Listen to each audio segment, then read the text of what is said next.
a certain routine that good players will take. Now, how many looks to have when you're reading is incredibly random, depends on the player.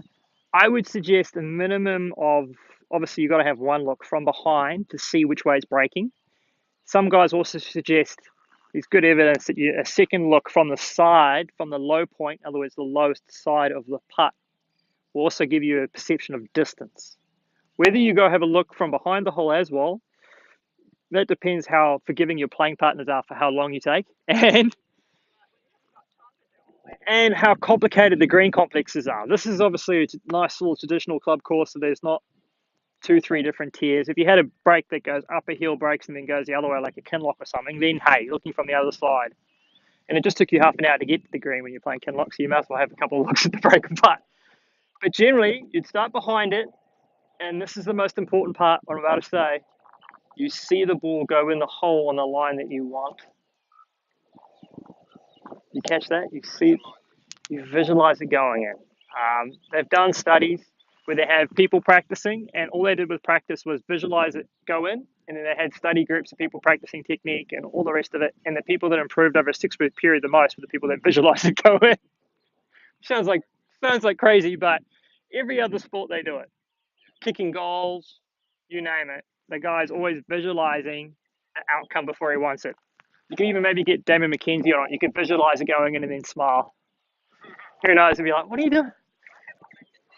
So once you've seen it go in, then you'd go through the process of lining up to it the same every time. Now, generally, you'd want to get the face lined up to your intended start line. I'm one of those guys that has a line on the ball or lines the putter face up to the ball that I've already predetermined a line on it. As I get older, I don't know if I'll still be going all the way down here and lining up my ball when I get in my 60s. I don't know. It's a long way down.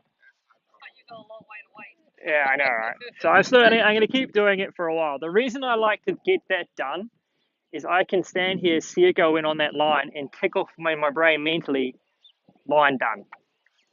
All I got to do is trust that line. It's supposed to come up here and go.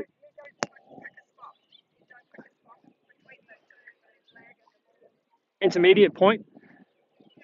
No. I do. I've picked here. That's my spot. That's where I'm putting to, right there.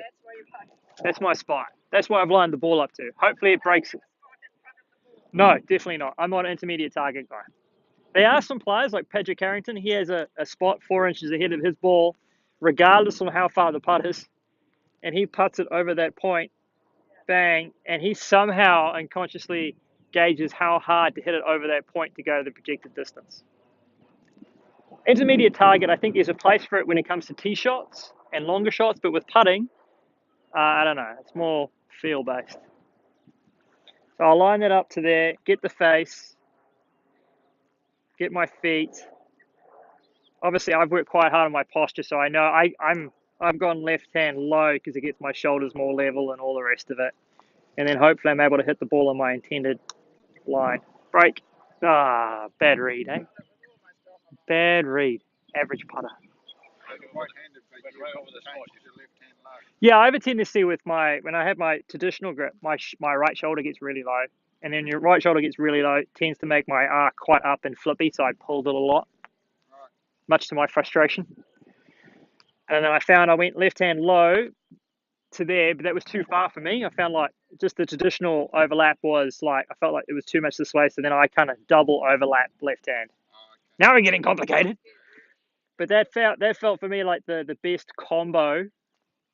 And that's also why I've got a slightly thicker grip, because if I do this overlap grip with a skinny grip, I feel like my hands are like covering up everything. So a bigger grip doing that has worked for me quite well. It keeps everything level, the switched off.